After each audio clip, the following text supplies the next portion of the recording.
It's not a one-sided deal. And Xander stays here. Vestal hissed as he teleported himself in front of them. He grabbed the mage by her throat and hoisted her off the ground, causing her to drop her staff. You dare challenge us, woman?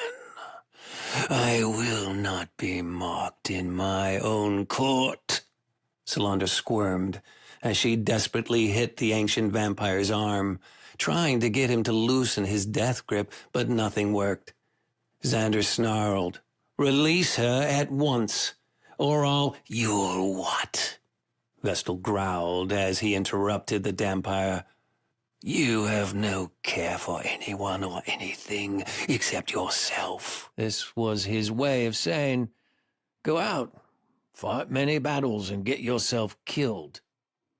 I didn't like the idea of war at the time, but since I had no choice in the matter, I decided to follow my father's wishes and slaughtered all those that crossed my path. I indiscriminately killed because I didn't care, and when I did, it was viewed as barbaric.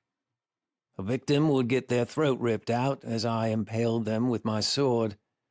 They would still be alive when I disemboweled and dismembered them. I wanted them to suffer at my hands before death took them. Any time I stepped onto a battlefield, all sides had to keep an eye on me because my loyalties were to myself. But I could be swayed with blood payments and gold. I cut down thousands of warriors that the title of the Butcher was given to me. One time, a battle took place along the marshlands of Glenboard between different Fae armies, feuding amongst themselves, squabbling over control of the coastal ports. I was wandering through the area and chose to enter the skirmish, just because I needed to get across for no good reason. Of the 40,000 warriors, I cut down 32,000 and hurt 1,000 more. If you think it's boasting, just check the war census. It's all there, with eyewitness accounts. The vampires amended the title, which is why Vestal called me the Abominable Butcher. I was unstoppable, which irritated my father. I lived when so many people died. When the war ended and the Vampire Pact was enacted, contracts were put out on me because the powers that be wanted me dead. A dirty secret that needed to be buried and forgotten. All that came for me, I gave them my wartime treatment. It was said that when I fought in the war, it looked like I was one with my weapons, like a graceful dancer.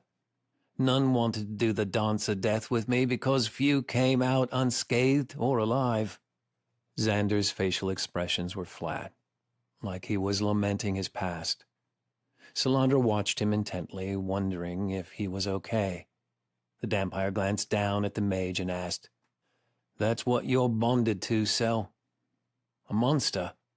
An evil fiend that should be put down? This is why I say that you deserve someone better than me. I will end up breaking your heart or being the reason you die." Xander ran her fingers through Xander's slick hair lovingly. She caressed his cheek and said, "Thank you for telling me your story. I can see that it's not a pleasant time to recall." Xander held his breath. "What do you think of me now?"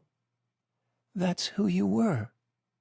It's not who you are now," the mage answered as she gazed into the Dampire's teardrop eyes. "It was a time of war. You did what you had to do to survive. As horrible as you think you are, I don't see you in that way. You're a smug little prick with a crude attitude, but at times you can be quite thoughtful and sweet.